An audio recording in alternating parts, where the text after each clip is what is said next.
Untitled Truth podcast. My name's Jim, and I have a special guest tonight. It is Natalie Luneva. Did I get that right? I probably Almost there, Luneva. Luneva. See, I'm told you, just totally honest with people. And she helps solo founders build and manage their small teams as well as grow successful leaders. She has 10 years of digital marketing experience, and she works with dozens of businesses growing their revenues and teams. And I welcome you to the show today. Thank you, Jim. Glad to be here. Oh, it's awesome. What's not awesome is these glasses, so I will take them off. I had to read stuff, so there we go. Now I'm much better. Now it's going to be just you. Now, yes, I'm blind, but it's okay. Everybody knows. I want to ask you, the first question I want to ask you tonight is, why did you want to become an entrepreneur?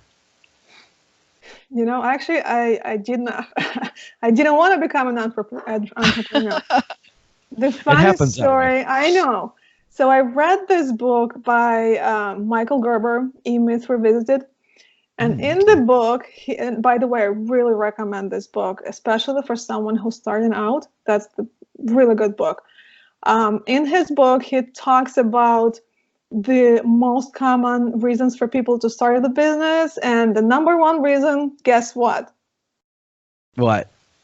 They're ready to start his or her business, and they wanted to pursue their passion, or they're sick and tired of their boss. So it was none of those reasons for me. I have multiple areas of expertise. I do marketing, I manage the team, and I'm also really interested in startups. But it's really, I think I was kind of tired of my full-time job, and I was ready for a change. It was really stressful, lots of hours put into work. So it was just really for me, I was really ready to make the change. And I also had, we welcomed our first son. He's almost 4. So when kids come along, I think priorities shift and, changes start to happen in your mindset, and you kind of start to wonder, where am I going and what am I going to do? And I worked a lot of hours at the company. And this is when I started to think that, okay, we needed to change something. Yeah, that comes up because you want to stay home and you have so many hours that you're putting into work, both getting ready for work, going to work, coming home from work, kind of unwinding and all that stuff. And then you just feel like you're spending all your life there, and I agree with you. I'm in that situation right now where I'm working, plus I'm working on this and everything at the same time. So I get that struggle, and I'm trying to get out of the other job as well at this point. So wish me luck. Good luck. I appreciate it. Okay, so that's the reasoning why. Now I want to get into a little bit of, is there anything inside, mental blocks or anything external that would kind of block your path for a little while? And if so, how did you overcome those things? So I actually majored in education, and I got married when I was still at school. So we got married pretty early. This year is going to be our 11th year being together. Wow. And when I started working, I actually got paid $2 an hour. I worked as a freelancer, and it was really interesting because the area that I was working at was marketing related. And even though I didn't know anything at the time, it was 11 years ago, I was really interested to learn new things, and that's why I was willing to take the $2 an hour job. At one point, I actually was one of the highest. I had the highest amount of hours worked. Oh wow! On the freelance kind of dashboard. So that was interesting. I probably worked close to 100 hours a week. Wow. But at the same time, I really enjoyed it so much that it was really almost nothing. Like I really liked doing that. So then when we moved to the US, I took the job of marketing specialist, and I actually had to commute using like 3 different public transportations and half an hour of like walking. So wow. You could tell I like challenges. Yeah, you do. And work consumed a lot of my life, especially when I love doing something. And then my son came along, and I really wanted to keep working. And at the same time, I couldn't just leave the job and have someone else do that, because at the time I worked as a director of marketing. And what I had to do is he woke up at 12 a.m. and then 3 a.m. So I would actually have to wake up at 3 a.m., put him back to sleep, and then start working at 3 a.m. just to cover at least a few of those hours, because during the day that would not be possible. He would also, I would spend time with him. And yeah, that's when I guess the priorities shift. And this is when I started thinking about, okay, I need to do something else. And while still working at the job, I started thinking about, okay, so what do I do now? And this mental roadblock is, especially for women, I think might be a problem, because I've read somewhere that women only talk around 30% of the time during the meetings, and men talk 70% of the time. So I think being a woman, we're just not as confident, maybe. And that's why, lacking this confidence, just I had this fog, really, where I didn't know what I was going to do. So this was one of my roadblocks. I want to say that it is hard to see and you talk a lot about this as well, it's hard to see your zone of genius, so to say, where you can really help other people, but you don't see that. Right. So I think one of the tips that I want to give to your listeners is, really, if you're not sure what you want to do, ask your close friends and people that you worked with, your family members, your spouse. Ask them what they think you are doing the best and what you're worst at. And I think this can help you understand your kind of good sides and the sides that, okay, I'm not so good at this. That is excellent advice. I'm studying something called the Impostor Syndrome, and that's something of a little bit of what you're talking about, because you don't feel good enough, you don't feel worthy, and then other people see it in you, like, I'm doing this. Everybody says, this is what you really should be doing. This is, this is your thing, and I'm like, yeah, okay. You know how that goes. And so we feel like we look in the mirror and it's just us. I came from this neighborhood. I came from, this school or this place, and my friends know me, and I'm nobody that special. But it's funny, because everybody else that sees you says, wow, that person's amazing. But we just don't see it. I heard this, and I think this was amazing, that Neil Armstrong was in a group of people, and he said, I don't even know why I'm here. He said, I didn't do anything that wonderful. I just went where I was sent. This is the first man that walked on the moon. And he didn't think he brought anything to the table in this group of other people. You put that into perspective and you think, oh my goodness, if I could only see what they see, I could be a rock star. But that was excellent advice. Go to your friends, go to the people who really know you, and ask them, hey, do you think I'm doing the right thing? They think this is something that you could see me doing. And if they all say, yeah, that's really something you should be doing, then go for it. Go for it. Don't hold back. And then I think what really helped me is the fact that my husband and I were really close. So it was really easy for him to see what I didn't see in myself. And this is another tip that I wanted to give to everyone, especially in their 20s and 30s. If you are about to choose like your partner and your spouse, I think you need to do so much thinking and digging.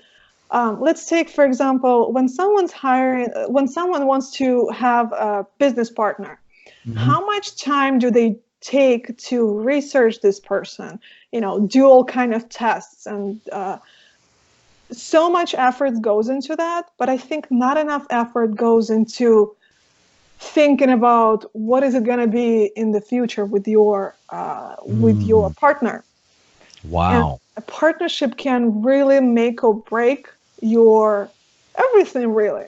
So if you have a good partner in life, your business is he or she is gonna help your business thrive. If you're gonna have a bad partner who is just gonna, instead of helping and elevating you and kind of keep your mood up and cheer you up, instead of that doing everything opposite, I don't think it's gonna go a long way. I agree. I think it is important to have someone by your side that is your teammate. And I don't think you're absolutely dead on. We don't put enough effort into researching that person that we should be with, that type of thing. And maybe that's why the divorce rate is so high as well. If they're paying attention to Natalie, she's telling everybody, hey, we should actually research this a little bit more than we do, and the numbers bear that out. It really does. And in business, it's imperative to have someone that's by your side and helping you out and lifting you up, or it's difficult to do it on your own. It really is. So that's a really, really good point. And I think a lot of the people that are listening to this, they will love that point. Just recently, I spoke to one of the founders, and he said that his wife gave him a deadline for when his business needs to be profitable, or he's gonna have to quit and go do something else. At one point, I think there needs to be maybe he's been doing this for 5 years. I don't know really, but if it's really not that long of a time, and there's a potential there, right? I think that might not be the right thing to say to your partner. Exactly. Instead of being really helpful and cheering and really trying to help as much as you can, I think it's definitely gonna help or break your future entrepreneurship kind of ideas. Do you think that there can be a jealousy too between the partners? Like if one's really striving to do something and the other one just, they're just working a job and, they're frustrated and there's a little jealousy because the one person is trying to do something else or succeed, that they want to do that and secretly maybe, and they can't, or they won't, or something is blocking them? Not in the strong relationship. I don't think so. Okay. That makes sense. But that's incredible, because I think that most people, I don't say they overlook it, but it's one of the things that in business that we don't really think about as much. We think about our own selves and what the process is going on in our mind and what's blocking us. And we don't see the friends and the relationships that we have right around us that may be causing us some problems.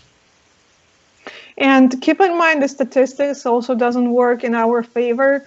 Only half of all startups actually survive to their fourth year. Right. So, we really need to be extra careful here. Yeah, definitely. But at the same time, maybe that's not the most important statistic that we need to keep in mind. I think for me, the most important stat that I need to think about is really how much hours a day do I waste for things that don't drive revenue or don't deliver results. Right. So yes, the statistics may be against of us, but at the same time, if we are focusing on those high tasks and projects that are going to yield us good results and actually move the needle, maybe you're not going to be in those 50%. That's one thing that when we get mental blocks, when things happen to us that we're afraid of, maybe a fear of success, fear of failure, whatever it is, we'll go into the tasks that don't mean anything. And we'll spend a lot of time doing basically nothing. And we shy away from the stuff that actually would help us. And like you said, move the needle. And think about the 80-20 rule, the Pareto principle, where it's like 80% of what you do is really not helping. It's the 20% that we got to look at, you know, and put our focus on that's actually working for us. I think we spend way too much time with the other stuff. I agree. There is a great book by Seth Godin. I really like. He's a marketer. The book is called The Dip. And what he talks about in The Dip is that you need to be very careful. If you are struggling with something right now, you need to be careful about thinking, is this temporary or is this permanent? Is the dip something that you're going to climb out of if you just put any extra effort? Or you've been doing this for a while already and it's time to quit. And like, it's hard to know that, you know, especially if it's a passion of ours, you know, something that we're really passionate about. But the numbers have to be there as well. I mean, there is a business aspect to it. And so what I would do in this case, if someone really struggles, when you keep your head down for a lot of time, you're just working, doing, I think it's really hard to see how far along are you. So I put on my calendar once a week that I work on like the strategy and thinking big picture about the business. And this helps you take a step back and kind of see what's really happening. Are you really moving the needle? Do you really make your progress, or are you staying there and not just moving forward? So I think this at least once a month, but for the beginning, I would recommend doing it once a week. Put it on your calendar, and once a week, you don't think about the small stuff, the minutia. You think about the big picture, the strategy. Okay, what am I going to do with this? Is this really going somewhere? I think that would help a lot. Yes, I agree. You have to revisit what your plan is. And I agree with you 100%. I think that, you know, I mean, it's great to do the little things. I mean, they have to get done. But yet, you also have to consider, where is this going? Where's my next step? What am I going to do in the future? What's 2 steps down the road? And some people don't even think about what's 2 steps down the road. They're just going to go wing it and do whatever, you know? Yeah. That's really good advice as well. If you were going to give advice to somebody just starting out, like a new entrepreneur, what would you tell them? What would be your advice to somebody just starting out? I think some people, and that's not applicable to everyone, but some people are just taking too many courses. They're reading too much. They are researching this particular topic that they need to accomplish or complete or start working at. And they think that they're never ready to actually do it. So they're learning, and okay, that's not enough. I also don't know about this or that. And I think it's just really stop. At some point, you need to say, okay, stop. I know enough for me to take at least few steps. I know how to do this. Prioritize the projects. Think about your business and just do it. I think so many people are lacking just doing it, and a lot of just learning. While it is important, we always need to grow. The business is going to grow as much as the owner grows, obviously. Absolutely. But we say that a lot. I think is what's actually going to make the difference. Taking the steps and doing something instead of just, learning and consuming the information. That's key.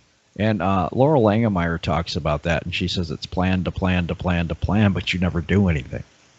But you consume yourself with, this is a new thing I need, and this is a new course I need to take, and this is something else I need to learn and implement into my business.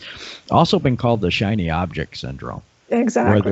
Whether there's like this new, oh wow, there's this new marketing tool I can use, or this new thing that I can, I don't have to spend so much time on Facebook or whatever it is, and then we have to learn the new tool, and then we have to learn how to use it, and then we get down that rabbit hole. Then another one comes along, and you're, like you said, you're never doing anything really for your business to make money. You're never doing anything to make a living. And I think part of this is lack of accountability, where you, and again, referring back to the book, Emmys Revisited by Michael Gerber, in this book, he talks about that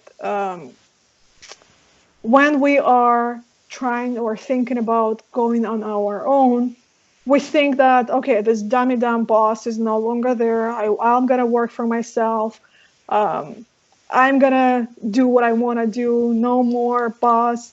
And in the end, what I think new entrepreneurs don't think about is that you are becoming your own boss. And unfortunately, you are probably going to be the worst boss that you ever had. That's true. I think so many people fail to understand that in a job, there are three. In every business, in any business, there's really three jobs. There's a leader or visionary, there's a manager, and then there's a doer. So if you are becoming an entrepreneur, you're opening your own business, not having the boss is not an option. You're going to be the boss, your own boss, and you're going to have to fill all three of those roles by yourself. Yes. Yeah, you have to wear a lot of hats. Let's put it that way. But there's something to be said, and I'll say this too, that a lot of times, like if I struggle with a certain thing, I will look to outsource that. I really do believe that there are times that you can't learn everything. You just can't. I mean, you have to know enough about something, to know what's going on in your business. But also, you have to recognize that, maybe you're just not really good at this particular thing, and to keep going after it and after it and after it is a mistake. You can find somebody out there that's better than you, and you want to surround yourself with those people. Well, how do business owners find the capital to outsource this stuff? How are they going to pay for that? Well, sometimes it's not a matter of that. I mean, sometimes it is. But like right now, I have a coach that's coaching me for free because I'm helping them out and giving testimonials and things like that. And because of one of the testimonials I got, she just had a contract for like 12 months or something for her business. So it really helped her out to help me out because I'm actually doing it and being that person that is doing what she says to do and being out there, and it's almost like a walking testimonial to them. So that there's sometimes you can work things out. If I'm an expert in one thing and you're an expert in another thing, maybe we just trade. Maybe we say, okay, I'll help you with this if you'll help me with this type of a thing. And that's worked for me at this point. So that's something that people can do. It's not always going to work. That's not always something that's acceptable. But I think also trying to raise money and save money to afford something like that or whatever, sometimes it just has to be done. Absolutely. I agree. You also talk a lot about keeping your full-time job while you are just starting out to help reinvest the salary that you're getting into your own business. So I absolutely agree with this. And actually, my husband he has his own thing, and then he still works so that he is able to reinvest this salary into his own product. That's, even though it's profitable, but it never hurts to actually be on the safe side. Yeah, I mean, there's a lot of things that we do well, and then there's certain things we don't do well. And to recognize that in us, like we have to be our own boss, and the boss will look at us and say, okay, well, that guy's good at this, this, this, and this, but not so good at this. It's okay to not be good at everything and still be an entrepreneur is what I'm trying to say. That is absolutely true. I actually think that it is impossible for someone to be good at everything and still be a business owner. I agree. It's impossible. And the way that I decide what things to outsource, and by the way, I'm so huge on outsourcing and reassigning stuff to someone, is I dump a list of all the tasks that I work on, and then I assign the hourly rate that I can pay a person to do that. And if it's something that a virtual assistant can do, like a research, for example, or data entry, and for example, I can hire someone at less than $10 an hour, okay, I don't want to do that. And it is imperative that I outsource that to someone because I don't have time to do everything. Then there's a second column. So let's say hourly rate between $10 and $30, for example. And then there's the last column where I'm the best at this and I'm getting paid the most doing just these tasks. So these tasks I'm going to keep. I'm going to think about those tasks in the second column, but those in the left column, I definitely need to have someone who could do it for me. I think also you need to know what you're worth an hour, what your own value is. Because if you can figure out what your own value is, you'll have an easier time outsourcing the little things. And it will free you up to do the high dollar amount stuff that you have to do, your course creation, the coaching, the things that you do to make money. You can't spend all your time doing the little things and still create things of value for customers. You got to be you got to have time and value how much you're worth in that amount of time. And if it's anything below that or really below that, like you said, your first column, then you outsource it. Exactly. It's kind of how I think of things. It's interesting that the top two reasons why businesses fail, if I remember correctly, the first one is no market fit. So the business or the idea that you came up with is not in demand. No one wants to buy it. Yeah, the market doesn't bear it out. Okay. And the second one is the business just ran out of cash. So being strategic about, and I think like as much as 30% of businesses fail because of not enough cash, being strategic on what you are able to spend time and what you are not able to spend time, just because for the first few months, you need to make sure that you're growing at a good enough rate. Otherwise, you're just going to run out of cash. That's a very good point, because you have to, in the beginning, in the very startup, I think that you really should have to do everything at first. You're pre-revenue, so you really have no money, and then when you get money into your business, instead of just saying, hey, I'm free, I can get out of my job, you should put it back in to make those areas in your business stronger and the revenue up, so that you can comfortably quit your job later. I think people quit too soon is what I think. I agree. And not only because you don't have money to invest, the reason why you need to do things yourself, but also you need to do everything yourself, especially at the beginning, so that you are able to create processes and ways how it should be working, how you want your future employee to work on this. Otherwise, there's just, first of all, not enough time for you to train this person when you are ready to hire them.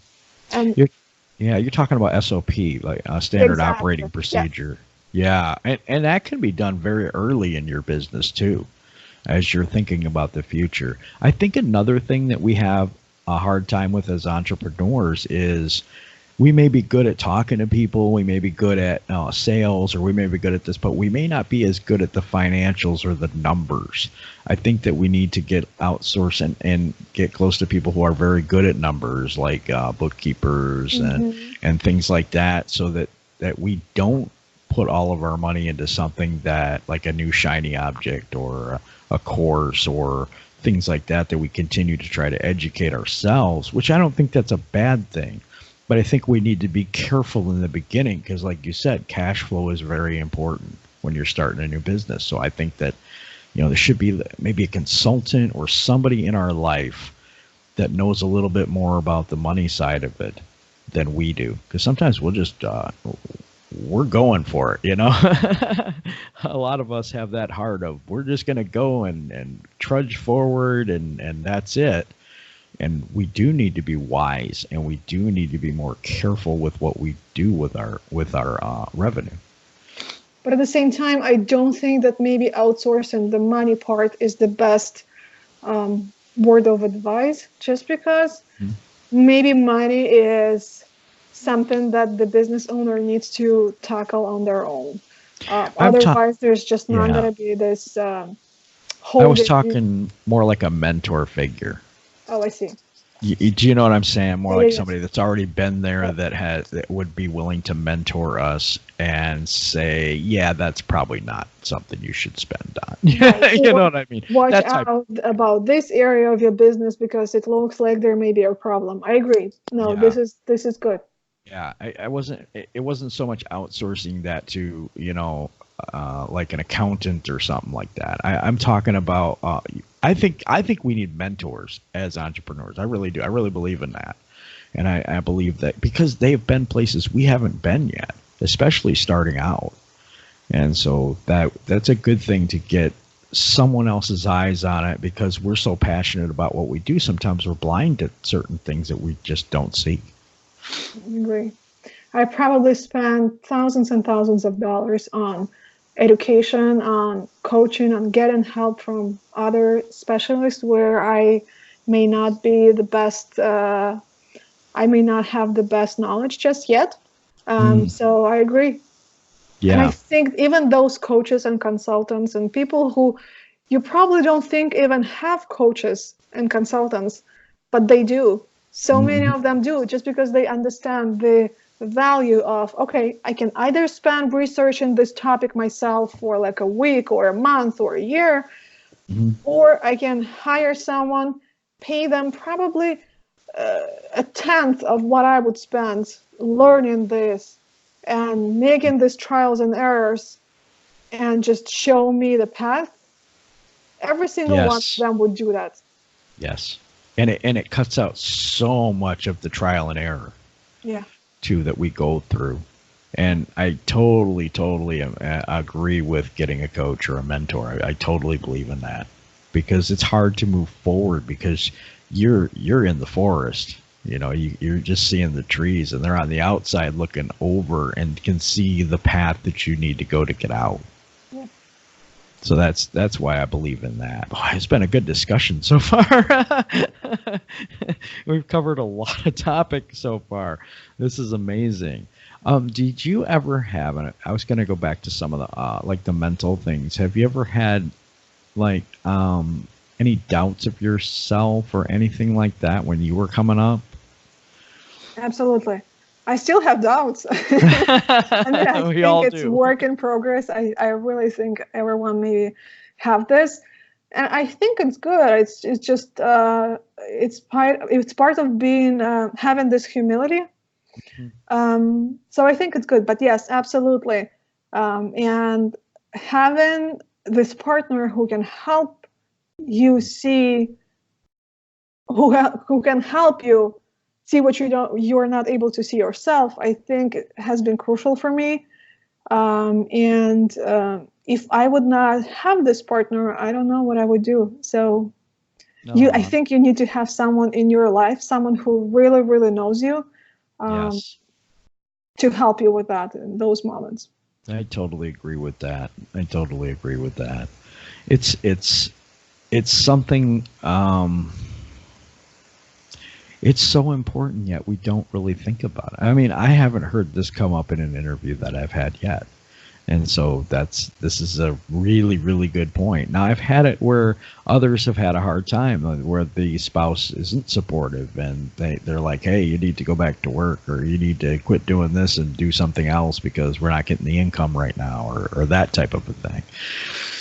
So when you're telling all the listeners that, this is a very important piece, it's very important. And I don't think it's brought up enough.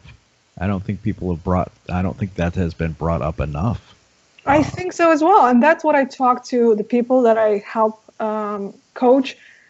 I think this has not been mentioned in any coaching, business books, anywhere really.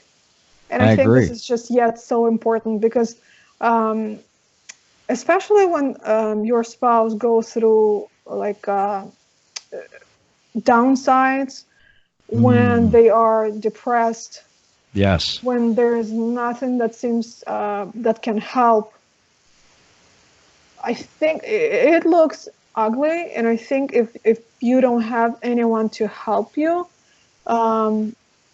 you can stay there for a very long time. be stuck. Yeah. You know what? I wonder if, I mean, a lot of entrepreneurs, they want to be positive. They want to think about positive things and go forward with a positive attitude and a lot of that. Do you think that if the home life isn't what it should be, that's why that's not talked about so much? Because we try to put on this face of, you know, hey, everything's great, everything's wonderful, how about you? And our life at home might be falling apart. We don't even know. And maybe that's why this isn't talked about so much. I think maybe entrepreneurs decide what's more important for them. Let's take Elon Musk, for example. So he probably made the decision what's more important for him. So yes. I think at the same time, it's kind of you're making the decision what's important for you. Do you want to be like 50-50? Is this important for you? Or is business more important for you? If that's the case, then maybe you need to wait a little bit longer to decide on what partner you want to be with. That's good. About your earlier point that a lot of people are thinking just positive things about going to the business, thinking positives. I've read somewhere that 80% of successful business owners actually say that they were always thinking positive about what they are going to be able to achieve. So I think that's a good thing, thinking about all the great things about you, that you are able to do that. I think that gives us confidence. But at the same time, whatever works for everyone, I think it's different. But for me and my husband, it was always, okay, we can achieve this, and this is how it's going to look like. What if we're not going to be able to achieve that?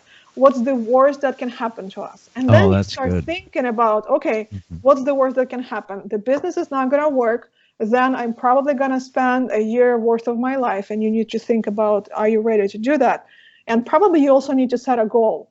Okay, if within a year it's not working out, like remember I was talking about the dip by Seth Godin, then you know that you need to try something else, and maybe you put it on your calendar in a year to revisit the whole thought process in your head.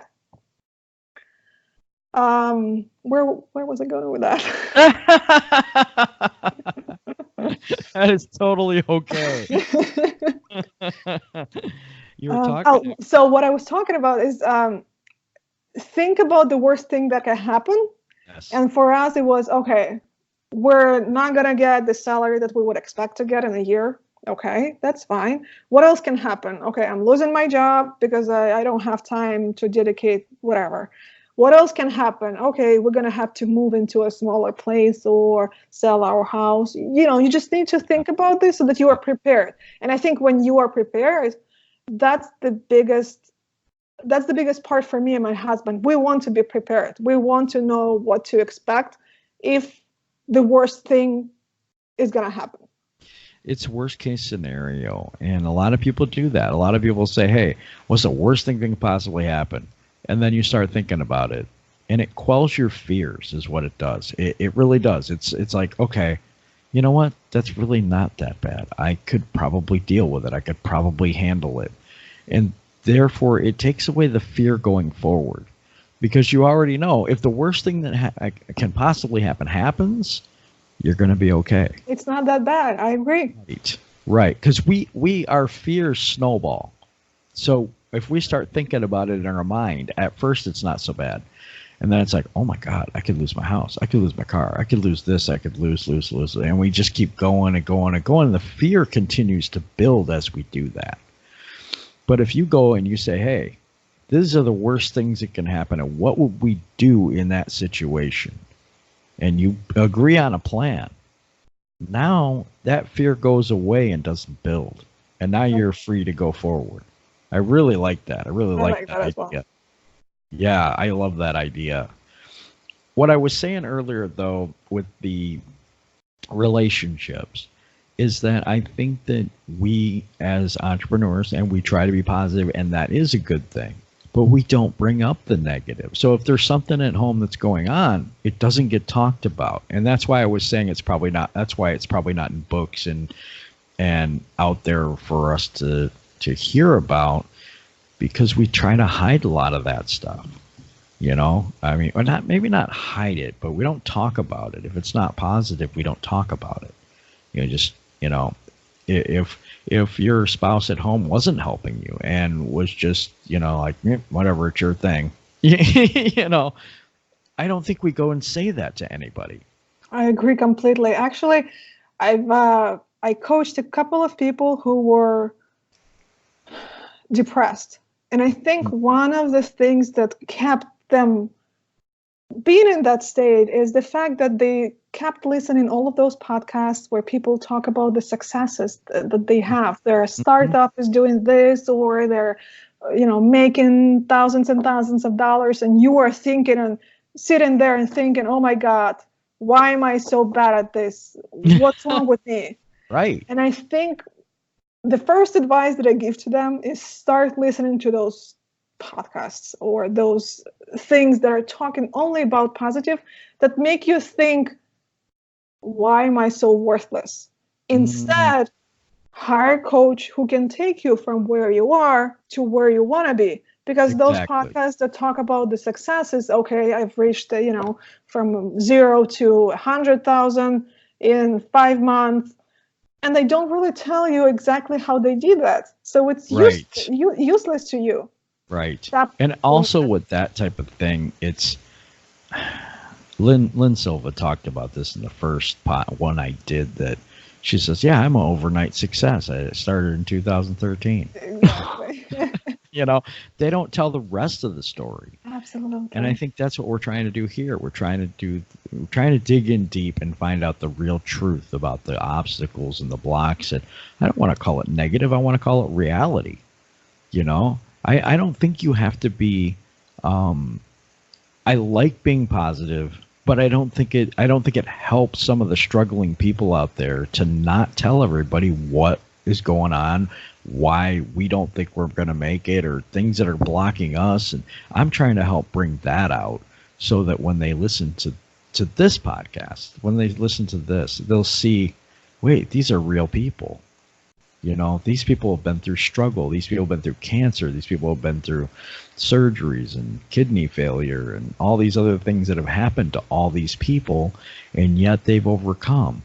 But what was it that helped them overcome? And they're starting to see that in these videos and these real people and really where they're at, instead of, hey, I'm great, I made $150,000 this year, or whatever, and I went from zero.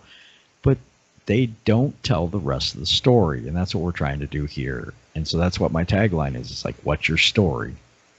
What's the real truth? What's the truth behind your journey? And it's not all sunshine and rainbows. Mm-hmm. And it is struggle. It is hurt. It is pain. It is things that aren't talked about, and things that I want to bring to light, because I want other people to see themselves in one of my guests. I want them to see themselves in maybe you and say, wow, you're right. I need to pick the right person. I need a coach. I need somebody in my life to help me to get to that next level. I think similar to becoming a parent, becoming an entrepreneur, you're never truly ready to become a parent, and you are not ready to become an entrepreneur. Mm-hmm. You are not ready to cope with all the daily battles. Yes, you're going to have the joys, but at the same time, majority of the time, it is going to be those battles. Right. I think the circumstances at the same time are never perfect. No. And I think nothing ever goes according to the plan. No. And yet, so many people do that. And I think all the business owners that I talk to, they say the biggest regret that they had is that they didn't start sooner. Mm. They No, I never agree with that. they never say, I wish I would have started later. All of them say, Mhm. I wish I would have started sooner. And I I think agree with that that. goes back to what we talked about, learning, learning, learning, learning, and never doing. Hmm. At one point, you need to say, okay, I know enough for me to actually start working on some things. Yes. And if I don't, then I can find somebody to help. Yeah. I can find a coach. I can find somebody that's going to be in my corner that will assist me in what I want to do and where I want to go. And what's funny is that when I talk to the founders, um, I think none of them know for sure what they're doing. I think majority of them just doing. I think they know where they want to go. They know their goal, what they're trying to achieve, but they may not be even 60% certain what their next move is gonna be. Because Hmm. when you start working on some things, step by step, once you're done with step number 3, your step number 5 may change because the Exactly. direction after step number 3 has changed your path. This is, yeah, So, yeah. I'm going through that right now. ah, Yeah, I am because I started this when I turned 50. September 25th, I turned 50 years old. And I decided this is when I was going to start. And I figured, okay, I'd get one or two, and whatever. And, I'll release them once a week. I have 10 interviews in the next 10 days. good luck with that. But no, it's great. I love it. But the thing is if I continue to just drop them once a week, I'd be into February or something. We're recording this in November, so I have to change. I have to maybe drop a couple of week or something like that, Yeah. and pivot. You just never know what's going to happen. You have an idea what's going to happen, but you just don't know. And when success does come to you, sometimes that's hard to handle. Sometimes there's so much coming in that you're just overwhelmed. And that's when you really start thinking about outsourcing and going to a mentor, going to a coach, and saying, okay, I'm here. What do I do now? um, in your experience, and you said you've coached people as well, Yes. right? Okay, so when they start getting successful and the demands on their time and their basically, yeah, their time just explodes. How do you what do you teach them then? Or have you had that happen? I mean, I'm just trying to figure. Absolutely. That's a Yeah. great question. That's exactly what my husband currently goes through. And he doesn't have any management experience, unfortunately. And I see that those daily struggles with him trying to do everything by himself. And Yes. even though I tell him, okay, you don't need to do this, you can, and he already has 2 people on his team. And I'm telling him, okay, you need to give it to this person. Yes. And every time I tell him this, he starts to question this and he's like, oh, do I really need to do that? And then the next day he's going to have another thing and he would start doing it himself. And I would, do this. I would slap him on the hand and say, no, stop it. And now finally, I think weeks after, he actually comes back and tells me, you know how many times I stopped myself and I reassigned the task to someone else.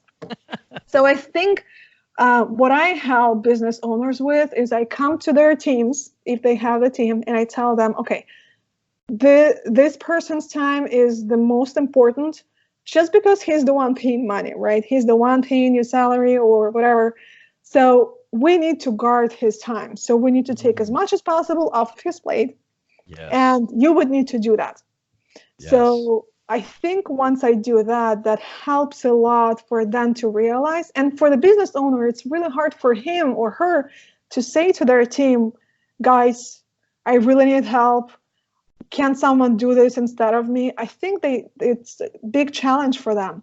So when Mm. an outside person comes in and talks about this, I think this has been taken in a different way. So the biggest advice that I would give to a person who is like to the neck in the tasks and the stuff and doesn't have enough time and they're successful enough, so outsource. You need to find someone to do those lower paying tasks, and you need to focus on growing the business. Yep. I think it's also hard as an entrepreneur when you're used to wearing all those hats to say, oh, I trust this person with something else. No, I need to do that. I really need to do that. No, I need to, instead of just handing it off. Oh, that is so to the point. Every single time he would tell me, but I do better. I would be able to do this better. And I'm like, no, it's better just to get it done. I think there is a really good quote by Seth Godin again. Mm-hmm. Anything beyond good enough is called stolen and a waste of time. I really love this quote. So it's better to have it done than to have it sit on your to-do list for weeks and weeks and weeks, and wait until you're able to do it at 100%. I would much rather you do this at 50%, 60%, 70%, Yes. For someone to do it for you and not for you to do it at 100%, but months later when it doesn't really matter anymore. Yeah, that and to give it to someone and keep your hands off of it. Exactly. I got this person doing this, but hold on, I need to talk to them a little bit. Hold on. And you're still putting the time in and everything. Yes. There's Michael Gerber and his book A-Myth Revisited. I think everyone who starts their business needs to absolutely read this book or listen to the book. If you don't have money, you can subscribe using the library. Library is offering a lot of digital as well. So your audiobooks, your ebooks, you can just borrow them for free. You don't need to pay for that. So that's for you to save money. And I'm really thrifty. So we gotta be. Those tips. And listen to the book, because in this book, that's exactly what he's talking about. That if you don't have those processes and you assign it for someone to do, and you don't check how well it's being done, and then a month later you come there, and when things are not according to what you expect them to be, you're like, okay, so who taught you to do this? And the answer is no one taught the person to do that. The person is trying to do the best that they're able to. Mm-hmm. So I know what you're talking about. Yeah, it's a lot of that. It's a lot of mental hurdles, though, I think. It takes a special person to be an entrepreneur, I think. I think there's a lot of risk involved. I think that there's a lot of things that we have to do and wear a lot of different hats and learn things as we go and figure things out. It's not for everybody. I don't think it's for everybody. I think that some people are content with having a job and a paycheck and the whole 9 yards. I mean, and there's nothing wrong with that. But if you're going to do it and you're going to be an entrepreneur, you need to learn to let go of some things, because you're never going to be able to wear all the hats. At the same time, it can change. I think it can change. So there are like different stages in people's lives. Yes. And I think it can change. Like right now, you're one type just because you are on this phase of your life, right? Yeah. You have kids, or you have mortgage, or, whatever. Mm-hmm. But 5 years down the road, you can change. True. I agree with that too. I'm not saying that some people just can't be. I'm saying that it takes a lot, and people don't see the part of the struggle part, and that's why all they see is, oh, this person made all this money and they're on yachts and they're on boats and they don't have to work and everything's wonderful, But they don't see the struggle and how long it took to get there and how many failed businesses these people had and how many, people called them a dreamer and all these things that go along with that. And that's what I'm trying to show people. I'm trying to show people it isn't easy, but it's possible. And so I want people to see in us the struggle so that they can say, hey, you know what? They're just like me, and they did this. They actually accomplished this goal or this goal, but they're just like me. And it's okay to fail. Yes. It's really okay to fail. Yes. In fact, it is. When you start talking to founders and you start asking more questions, especially those really successful founders, ask them questions how many failed businesses they have. Every single one of them is going to tell you at least a few, if not 5, 7, 10, a dozen. Almost every single one of them. And the problem that those other people are having is they only know about those successes, and they think, okay, I'm doing this for the 4th time. It's not working out. What's wrong with me? Nothing wrong with you. It's just, you need to learn on your mistakes, unfortunately. You either learning on your mistakes or you hiring someone like a coach or someone to help you with this stuff. Exactly. And I wanted to give you the opportunity to say what you do and how people can get a hold of you, what services you offer. We talked a lot about the struggles, and right now, I think if people listen to the very end of this podcast, I think they may be at this point. So if you struggle, if you have those challenges, if you even at the where you are kind of feel that you are depressed, maybe you're facing those challenges, I may be able to offer you some fresh perspective. So if you'd like to reach out to me, I'll gladly just chat with you and see if there's something that I can help you see that you're not able to see. And if it makes sense down the road, if you'd like for us to keep the conversation, then we can talk about, what we can do next. But completely for free, I'm just offering you my help because I really want to help people succeed, and seeing those founders being depressed is the worst thing. And I think we're all meant to do something great. And if I'm going to be able to help you get over the challenge and get over this feeling depressed, I would really want to do that. So reach out to me. How can they do that? Where do they find you at? Go to my website, Natalie, Luneva, and I hope that you can also link that in the notes. I will be able to, yes, in the description. And so if you're watching this right now and we're on YouTube right now, all you have to do is go down below and click the link, and you can go to her website and reach out and talk to Natalie. This has been really good. It's been a pleasure to talk to you today. I think it's been a really good experience, an eye-opening experience for the listeners out there. Is there anything else you want to leave them with before we go? I'd like to recommend this book. It is by Ray Dalio. Okay. And he has a huge financial company, and it is called The Principles. Now, it's a really big book. There are so many principles. There are so many nuggets and things for you to consider. That I think I put it on my list to revisit the book, I think every year, because it's just so big. And I think you need to take it one step at a time. Like, I didn't even finish that because I need to let it sink. So I would really want you to read this book. Let me know what your thoughts are. And what was the book? One more time. I want to make sure we get The it. Principles by Ray Dalio. What's the last name again? Dalio, Dalio. Oh, okay. Okay. Just want to make sure we got it. Hopefully we'll put it in the notes below as well. And this has been a great, great conversation. I really appreciate it tonight. And do you want to say anything else to the listeners out there before we go? Hang in there. It's going to get better.